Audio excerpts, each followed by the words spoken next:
Bihar police परीक्षा 27 जुलाई 2025 के लिए आज एक क्वेश्चन पेपर डिस्कस करने वाले हैं जो बिल्कुल आपके एग्जाम सिलेबस पर आधारित है। जिस प्रकार से 16 तारीख, 20 तारीख और 23 तारीख को क्वेश्चन पूछा गया था उसी प्रकार का पेपर है। तो पूरा ईमानदारी पूर्वक इसको सॉल्व कीजिएगा और लास्ट में स्कोर भी बताइएगा। जिसका कल एग्जाम होने वाला है, फटाफट आप सभी इस सेट को कंप्लीट कर लीजिए और जो भी चीज़ें हैं इसको याद करने का कोशिश कीजिएगा आप सभी। और जिसका भी 3 तारीख को या 30 तारीख को है उसके लिए भी इंपॉर्टेंट है। तो चलिए शुरू करते हैं। सभी एक बार वीडियो को लाइक करके शेयर कर दीजिएगा फ्रेंड। आज का पहला क्वेश्चन है कि सिमुक निम्न वंशों में से किसका संस्थापक था। देखिए, अगर किसी भी क्वेश्चन का आंसर पता होगा तो आंसर नीचे कमेंट बॉक्स में बताते चलिएगा। थोड़ा सा फास्ट में करेंगे क्योंकि समय बहुत कम है। तो सातवाहन वंश इसका बिल्कुल राइट आंसर होगा। अगला क्वेश्चन देखिए, कौन सा सुमेलित नहीं है। अब पहला दिया हुआ है कि उदयगिरि गुहा अभिलेख प्रभावती गुप्त से संबंधित है, ये गलत है। देखिए, उदयगिरि गुहा अभिलेख चंद्रगुप्त द्वितीय से संबंधित है तो गलत हो जाएगा। मंदसौर अभिलेख समुद्रगुप्त से है, नहीं, गलत है। मंदसौर अभिलेख यशोवर्मन से संबंधित है, किससे? यशोवर्मन से। और एहोल अभिलेख भानुगुप्त से नहीं, ये आपका एहोल अभिलेख जो है पुलकेशन द्वितीय से संबंधित है, याद रखिएगा आप सभी, एहोल अभिलेख। तो इनमें से सभी आपका कथन गलत है। अगला है कि इत्सिंग भारत की यात्रा पर कब आया था। देखिए, इत्सिंग की बात किया जाए तो ये आपका 7वीं शताब्दी में भारत पर आया हुआ था, भारत की यात्रा पर। और इसने अपने विवरण में नालंदा विश्वविद्यालय और विक्रमशिला विश्वविद्यालय का विवरण भी किया था। चलिए, अगला क्वेश्चन है कि तंजौर का राजा राजेश्वर मंदिर किसने बनवाया था। तो इसका राइट आंसर होगा राजा राज प्रथम के द्वारा बनवाया गया था, यानी कि सी राइट आंसर होगा। ठीक है, थोड़ा सा फास्ट चलेंगे तो इसके लिए तहे दिल से क्षमा चाहेंगे आप सभी से क्योंकि समय बहुत कम है। अगला है कि निम्नलिखित में से अद्वैत वेदांत के अनुसार किसके द्वारा मुक्ति प्राप्त की जा सकती है। तो ये आपका ज्ञान के द्वारा मुक्ति प्राप्त की जा सकती है अद्वैत वेदांत के अनुसार। अगला है कि चंद्रगुप्त द्वितीय के दरबार में 9 रत्नों में से कौन शामिल नहीं था। तो देखिए, 9 रत्नों में शामिल है बेताल भट्ट, याद रखिएगा, कालिदास और धन्वंतरी हो जाए। जबकि पतंजलि जो है इससे संबंधित नहीं है, पतंजलि शुंगों के दरबार से संबंधित था पतंजलि। चलिए आइए अगला क्वेश्चन देखिए फ्रेंड। क्वेश्चन नंबर आपका हो जाएगा 7। किस वायसराय के समय बिहार में भारतीय राष्ट्रीय कांग्रेस का द्वितीय अधिवेशन किया गया था। गया में, ध्यान दीजिएगा, बिहार में पूछा गया है तो ये आपका लॉर्ड रीडिंग हो जाएगा, याद रखिएगा आप सभी, लॉर्ड रीडिंग हो जाएगा। अगला क्वेश्चन देख लीजिएगा आप सभी कि यहाँ पर एक विद्रोह दिया हुआ है और इसका नेतृत्वकर्ता बताना है। तो देखिए, यहाँ पर फकीर विद्रोह जो 1776 से 77 में हुआ था, ये मजनून शाह एवं चिराग अली के द्वारा किया गया था, बिल्कुल सही है। भील विद्रोह जो 1825 से 31 में हुआ था, सेवाराम ने किया था, इसका नेतृत्व सही है। चुआर विद्रोह जो 1797 से लेकर 98 के बीच में हुआ था, दुर्जन सिंह ने इसका नेतृत्व किया। चेरो विद्रोह जो 1800 ईस्वी में हुआ था, भूषण सिंह ने इसका नेतृत्व किया था, सही है। तो ऑप्शन नंबर इसका ए राइट आंसर होगा। 1, 2, 3, 4 हो जाएगा। अगला क्वेश्चन देखिए, रैयत बाड़ी व्यवस्था के संबंध में कौन सा कथन सत्य है। सबसे पहले देखिएगा, इसे मद्रास एवं बंगाल प्रेसिडेंसी के कुछ हिस्सों में पेश किया गया था, बिल्कुल सही कथन है रैयत बाड़ी व्यवस्था को। थॉमस मुनरो का एक मौलिक विचार था, ये भी सत्य है। इस व्यवस्था में किसानों में सीधा लगान लिया जाता था, ये भी सही है। और इस व्यवस्था में किसानों को भूमि का स्वामी बना दिया गया था, ये भी सही कथन है। तो ये आपका रैयत बाड़ी के बारे में सभी कथन बिल्कुल सही है। अगला क्वेश्चन है कि लॉर्ड माउंटबेटन को भारत का वायसराय कब नियुक्त किया गया था। तो ये अंतिम वायसराय और पहला ये आपका गवर्नर जनरल बनता है स्वतंत्र भारत का। तो इनमें से कोई नहीं होगा, 1947 में बनाया गया था। ठीक है, अगला है कि महात्मा गांधी ने 1943 में मुख्य रूप से डैश के लिए उपवास किया था। तो देखिए, उपवास की बात किया जाए तो भारत छोड़ो आंदोलन के दौरान ब्रिटिश सरकार की हिंसा के खिलाफ विरोध प्रदर्शन करने के लिए ये उपवास किया था 1943 में। चलिए अगला क्वेश्चन देखिए आप सभी फ्रेंड। क्वेश्चन नंबर 12 है कि असहयोग आंदोलन के कार्यक्रम में कौन सा कार्य शामिल नहीं था। पहला था कि सरकारी कामकाज का बहिष्कार करना था, सरकार को पुरस्कार लौटाना ये भी था, सरकारी शिक्षा संस्थाओं का बहिष्कार करना ये भी शामिल था असहयोग आंदोलन जो 1920 में चलाया गया था। जबकि संवैधानिक साधनों के माध्यम से स्वरोजगार प्राप्त करना ये इसका हिस्सा नहीं था। तो option number D right answer होगा। आइए अगला क्वेश्चन है कि भारतीय संविधान में राष्ट्रपति द्वारा संयुक्त अधिवेशन निम्न में से किस विधेयक के संदर्भ में बुलाया जा सकता है। देखिए, यहाँ पर संयुक्त अधिवेशन की बात किया गया है तो सबसे पहले साधारण विधेयक पर बुलाया जाता है और उसके बाद वित्त विधेयक पर बुलाया जाता है। क्या संविधान संशोधन विधेयक पर बुलाया जाता है? नहीं बुलाया जाता। धन विधेयक पर नहीं बुलाया जाता है, तो याद रखना है आप सभी को। तो इसका ऑप्शन क्या हो जाएगा? 1 और 3 ऑप्शन में ए राइट आंसर होगा। चलिए अगला क्वेश्चन देखिए, 1946 में गठित अंतरिम सरकार में कार्यपालिका परिषद के उप सभापति थे। देखिए इसके उप सभापति थे पंडित जवाहरलाल नेहरू जी। अगला क्वेश्चन है कि भारत के मूल संविधान में राज्यसभा सदस्यों का कार्यकाल निर्धारित किया गया था। तो देखिए मूल संविधान की बात किया जाए, जब संविधान बना था तो उसमें कोई भी सेवा कह सकते कि उसका कार्यकाल नहीं था। आपको पता है कि हर एक 2 साल में 1/3 सदस्य जो होता है राज्यसभा का वो सेवानिवृत्ति होता है, ठीक है। तो उसके बाद एक अधिनियम आया था जनप्रतिनिधि अधिनियम 1951। इसके तहत जो है राज्यसभा का कार्यकाल, राज्यसभा का सदस्य का कार्यकाल 6 वर्ष किया गया था और हर एक 2 वर्ष में 1/3 सदस्य सेवानिवृत्त होता है या निर्वासित होता है। चलिए अगला है कि निम्नलिखित में से किसमें भारतीय संविधान के अंतर्गत समान नागरिक सहायता का उपबंध शामिल है। तो समान नागरिक सहायता आप सभी को पता है अनुच्छेद 44 नागरिक सहायता के बारे में बताता है। तो ये आपका नीति निर्देशक तत्व का हिस्सा है जो भाग 4(36) से लेके 51 तक नीति निर्देशक तत्व है। अगला है कि निम्नलिखित में से किस निकाय का भारतीय संविधान में उल्लेख नहीं है। तो देखिए अगर भारतीय संविधान की बात किया जाए तो ये आपका क्षेत्रीय परिषद का उल्लेख नहीं किया गया है, जबकि कैबिनेट, वित्त आयोग, अंतर्राज्यीय परिषद का उल्लेख है। याद रखिएगा आप सभी। अच्छा, क्षेत्रीय परिषद के गठन की बात किया जाए तो ये आपका 1956 पुनर्गठन अधिनियम के तहत किया गया था क्षेत्रीय परिषद का गठन। अगला है कि उच्च न्यायालय के मुख्य क्षेत्राधिकार निम्नलिखित में से कौन सा नहीं है। देखिए उच्च न्यायालय के मुख्य क्षेत्राधिकार में प्रारंभिक क्षेत्राधिकार आता है, अपीलीय क्षेत्राधिकार आता है और निरीक्षण क्षेत्राधिकार आता है, जबकि परामर्शदायी क्षेत्राधिकार ये उच्च न्यायालय का नहीं है, ये सर्वोच्च न्यायालय का है, ठीक है। किसका है? सर्वोच्च न्यायालय का। अगला है कि निम्नलिखित में से किस राज्य में विधान परिषद नहीं है। तो आपको बताएं कि विधान परिषद मात्र में 6 ही राज्य में है। तो यहाँ पर तमिलनाडु में नहीं है, जबकि महाराष्ट्र हो जाएगा, कर्नाटक, तेलंगाना, उसके बाद जो है कि आंध्र प्रदेश हो गया, उसके बाद आपका बिहार और यूपी हो जाएगा। अगला क्वेश्चन है कि पंचायत चुनाव कराने के लिए कौन निर्णय लेता है या किसके द्वारा निर्णय दिया जाता है। तो पंचायत चुनाव राज्य सरकार का है तो ये राज्य सरकार देगा या राज्य निर्वाचन आयोग देगा। चलिए अगला क्वेश्चन देख लीजिएगा कि भारत के सर्वोच्च न्यायालय के कार्यवाहक मुख्य न्यायाधीश की नियुक्ति कौन करता है। तो देखिए तो भारत के सर्वोच्च न्यायालय का कार्यवाहक मुख्य न्यायाधीश रहे या रेगुलर वाला रहे, ठीक है, तो ये राष्ट्रपति के द्वारा ही किया जा सकता है। बात समझे आप सभी। कैग की नियुक्ति राष्ट्रपति करता है, संघ लोक सेवा आयोग की नियुक्ति का अध्यक्ष राष्ट्रपति ही करता है। निम्नलिखित में से कौन सा संविधान के 8वीं अनुसूची की भाषा से संबंधित नहीं है। यहाँ पर देखिएगा सबसे पहले आपका हुआ था 21वां संविधान संशोधन 1967 में, इसमें सिंधी भाषा को जोड़ा गया था, ठीक है। और उसके बाद हुआ था 71वां संविधान संशोधन 1992 में, इसमें जोड़ा गया था कोंकणी, मणिपुरी, नेपाली को। और उसके बाद 92वां संविधान संशोधन 2003 में हुआ था, तो इसमें मैथिली, बोडो, संथाली और डोगरी को जोड़ा गया था। जबकि 36वां संविधान संशोधन जो है ये आपका भाषा से नहीं है, इसमें सिक्किम को भारत का 22वां राज्य का दर्जा मिला था। बात समझे। चलिए अगला है कि एशियाई जंगली गधा कहाँ पाया जाता है। तो ये आपका कक्ष के रन में पाया जाता है। देखिए थोड़ा सा फास्ट करवा रहे हैं, इसके लिए तहे दिल से क्षमा चाहेंगे क्योंकि समय का बहुत कमी है, तो फास्ट में आप स्वीकार कीजिए। विश्व मौसम विज्ञान संगठन का मुख्यालय कहाँ पर स्थित है फ्रेंड। तो याद रखिएगा ये आपका कहाँ पे है, सनेबा में। किस वायुम में सबसे कम तपांतर पाया जाता है। तो सदाबहार वर्षा वन वायुम जो होता है ना, यहाँ पे कम तपांतर पाया जाता है। चलिए अगला क्वेश्चन देखिए कि निम्न में से किस शहर को निरंतर बहने वाली झरनों का शहर कहा जाता है। तो देखिए क्विटो को, याद रखिएगा क्विटो को निरंतर बहने वाली झरनों का शहर कहते हैं। गोल्फ की गेंद का वजन कितना होता है। तो याद रखिएगा नहीं पता है तो 45.94 ग्राम होता है।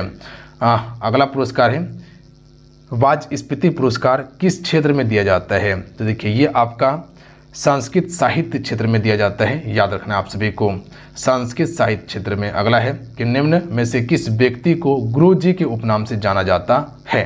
तो MS गोलवकर को गुरुजी कहा जाता है, रविन्द्रनाथ टैगोर को गुरुदेव कहा जाता है, उसके बाद मदन मोहन मालवीय को महामना कहा जाता है, मदन मोहन मालवीय को, और C राजगोपालाचारी को राजा जी कहा जाता है। चलिए अगला है कि लीम और नूरालीम किस राज्य का प्रमुख लोक नृत्य है। तो ये आपका नागालैंड का है। हॉर्नबिल फेस्टिवल नागालैंड का है। देखिए गरबा डांडिया गुजरात का है। राजस्थान का झूमर हो जाएगा, सुई सुनी हो जाएगा, घनघोर हो जाएगा, राजस्थान का है लोक नृत्य। और मेघालय का हो जाएगा लाहो और बांग्ला, लाहो और बांग्ला, ठीक है, मेघालय का है। केंद्रीय खनन अनुसंधान संस्थान कहाँ है? तो देखिए केंद्रीय खनन वाला जो है ना वो आपका धनबाद में है, क्योंकि खनन सबसे ज़्यादा वहीं पे होता है। रांची में ला अनुसंधान केंद्र है, ठीक है, रांची में ला अनुसंधान। उसके बाद है इंदिरा गांधी नहर का उद्गम स्थल कहाँ से है? तो हरिके बैराज से है, सबसे लंबी नहर है। भारत में सर्वाधिक क्षेत्रफल में किस प्रकार की मिट्टी का विस्तार है? सभी को पता होगा, लगभग 45% भाग पर जलोढ़ मिट्टी है, काली नहीं जलोढ़ मिट्टी हो जाएगा, ठीक है। जलोढ़ मिट्टी का सबसे ज़्यादा विस्तार है। गेहूँ की खेती के लिए काफ़ी ज़्यादा लाभदायक है। और चावल में निम्नलिखित में से ऑक्जेलिक एसिड का प्राकृतिक स्रोत क्या है? देखिए ऑक्जेलिक एसिड का प्राकृतिक स्रोत टमाटर हो जाएगा, ठीक है। दूध जो खट्टा है इसमें कौन सा एसिड होता है? लैक्टिक, याद रखिएगा। चींटी के टंक में फॉर्मिक, इमली में कौन सा होता है? टैट्रिक होता है। चलिए अगला क्वेश्चन देखिए, लुई पास्चर के किस स्रोत के लिए जाना जाता है? देखिए लुई पास्चर को जाना जाता है रेबीज के टीके के लिए, सभी को पता है इस क्वेश्चन का आंसर। आइए अगला है कि पौधे में ऊर्जा का अंतिम स्रोत क्या है? तो पौधे में ऊर्जा का अंतिम स्रोत है क्लोरोफिल। पौधा सूर्य के प्रकाश में अपना भोजन खुद तैयार करता है प्रकाश संश्लेषण करके। निम्नलिखित में से किस पौधे में पादप काय के एक हिस्से दूसरे हिस्से में जल एवं अन्य पदार्थों के संवहन हेतु विशिष्ट ऊतक मौजूद होता है? इसे हम सभी क्या कहते हैं? तो ये आपका मार्सिलिया बिल्कुल करेक्ट आंसर होगा। जो पौधे में पादप काय का एक हिस्सा है, जो कह सकते हैं कि जल एवं पादप के संवहन हेतु विशिष्ट ऊतक मौजूद होते हैं, ये किसमें? पौधे में। चलिए अगला क्वेश्चन है कि चेचक किस वायरस के कारण होता है? देखिए चेचक आपको पता है कि वायरस के कारण फैलता है, और ये किस वायरस के कारण होता है? तो वेरिसेला वायरस के कारण, याद रखना है आप सभी को, वेरिसेला। अंडे को अंडाशय से गर्भाशय तक किसके द्वारा लाया जाता है? तो ये आपका हो जाएगा अंडवाहिका के द्वारा। किसके द्वारा? अंडवाहिका के द्वारा। अगला है कि अस्थि कोशिकाएं एवं हार्ड मैट्रिक्स में अंतः स्थापित होती है, जो किसका बना होता है? अस्थि कोशिकाएं और हार्ड मैट्रिक्स। तो ये आपका जो बना होता है कैल्शियम और फास्फोरस का, याद रखना है आप सभी को, कैल्शियम फास्फोरस हो जाएगा बी नंबर। अगला है कि निम्नलिखित में से कौन सा अंग मनुष्य के उत्सर्जन तंत्र का भाग नहीं है? देखिए गुर्दे है, मूत्रवाहिनी है और मूत्रमार्ग है, जबकि गर्भाशय आपका उत्सर्जन तंत्र का हिस्सा थोड़ी ना है। अगला क्वेश्चन है कि मानव शरीर की सबसे बड़ी धमनी कौन सी है? तो सभी को पता होगा कि महाधमनी सबसे बड़ी धमनी है। अगला है कि विज्ञान की वह शाखा कौन सी है जिसका उद्देश्य मानव जनसंख्या अनुवांशिकी गुणवत्ता को सुधारना है? तो राइट आंसर होगा यूजेनिक्स, याद रखिएगा आप सभी। तो देखिए ये आपका विज्ञान की शाखा है जिसका उद्देश्य मानव जनसंख्या अनुवांशिकी को सुधारना है, उसकी गुणवत्ता में। अगला है कि कोशिका की वह बाह्यतम आवरण कौन सा है जो कोशिका के अवयवों को उसके बाह्य वातावरण को अलग करता है? तो देखिए कोशिका के अवयवों को बाह्य वातावरण से जो अलग करता है प्लाज्मा झिल्ली करता है, याद रखना आप सभी को, कौन? प्लाज्मा झिल्ली। निम्नलिखित में से क्या समानता है? कार्बन, सिलिकॉन, बोरान और आर्सेनिक, ये सभी क्या है बताएं आप सभी को? ये सभी आपका एक गैर धातु है, याद रखिएगा आप सभी, धातु नहीं है, गैर धातु है। गर्म करने पर कैल्शियम कार्बोनेट, कैल्शियम ऑक्साइड और कार्बन डाइऑक्साइड में अपघटन निम्नलिखित में से कौन सी अभिक्रिया का उदाहरण है? तो देखिए ये आपका तापीय अपघटन अभिक्रिया का उदाहरण होगा, याद रखिएगा। क्या? तापीय अपघटन अभिक्रिया का उदाहरण है गर्म करने पर कैल्शियम कार्बोनेट, कैल्शियम ऑक्साइड और कार्बन डाइऑक्साइड का अपघटन, तापीय अपघटन अभिक्रिया का उदाहरण है। अगला है कि फिनोप्थिलीन को सिरके में डालने पर घोल का रंग हो जाता है, तो घोल का रंग रंगीन हो जाता है, याद रखना आप सभी को, घोल का रंग रंगीन होता है। निम्नलिखित में से कौन संतृप्त हाइड्रोकार्बन है? देखिए संतृप्त हाइड्रोकार्बन हो जाएगा मीथेन, याद रखिएगा आप सभी। मीथेन सबसे ज़्यादा कहाँ पाया जाता है पता है? धान के खेत में हो गया, गोबर गैस में हो गया, मीथेन पाया जाता है। सोने के तांबे के साथ किस लिए मिश्रित किया जाता है? तो देखिए सोने को तांबे के साथ इसलिए मिलाते हैं ताकि सोना कठोर हो जाए, ठीक है, तो कठोर करने के लिए हम सभी इसको मिलाते हैं। तो option number D right answer होगा। अगला है कि निम्नलिखित में से कौन सी धातु उभयधर्मी ऑक्साइड बना सकती है? तो देखिए उभयधर्मी ऑक्साइड बना सकती है Zn यानी कि जिंक बना सकती है। चलिए अगला है कि जल शोधन के लिए निम्नलिखित में से किसका प्रयोग किया जाता है? तो जल शोधन के लिए एलम का प्रयोग करते हैं, किसका? एलम का। अगला है कि डाल्टन का सिद्धांत निम्न में से किस नियम पर आधारित था? देखिए डाल्टन का सिद्धांत जो है यह आपका रासायनिक संयोजन के नियम पर आधारित था, डाल्टन का सिद्धांत, चलिए अगला क्वेश्चन है कि निम्नलिखित में से कौन सी विशेषता एक आदर्श ट्रांसफार्मर होता है। तो इनमें से कौन सी एक विशेषता आदर्श ट्रांसफार्मर का होता है। तो देखिए सबसे पहले ऑप्शन पढ़िएगा कि कुंडलों में प्रतिरोधक नहीं होता, ये सही है आदर्श ट्रांसफार्मर के बारे में। क्रोड में किसी भी प्रकार का हानि नहीं होता, ये भी सही है। क्रोड में अंतःप्रागम्यता यानी कि चुंबकशीलता होती है, ये भी सही है। तो यानी कि option number D right answer होगा, ये सभी सही है आदर्श ट्रांसफार्मर के बारे में। चलिए अगला क्वेश्चन देखिए कि एक कंडक्टर का प्रतिरोध उसके व्युत्क्रमानुपाती होता है। तो किसके व्युत्क्रमानुपाती हो जाएगा। तो अनुप्रस्थ भाग के क्षेत्रफल का, अनुप्रस्थ भाग के क्षेत्रफल का। अगला प्रश्न देखिए कि जी के मान की एसआई इकाई वही है जो डैश की एसआई इकाई है। अच्छा, छोटी जी का मान कितना होता है, गुरुत्वीय त्वरण कितना होता है, 9.8 मीटर प्रति सेकेंड होता है।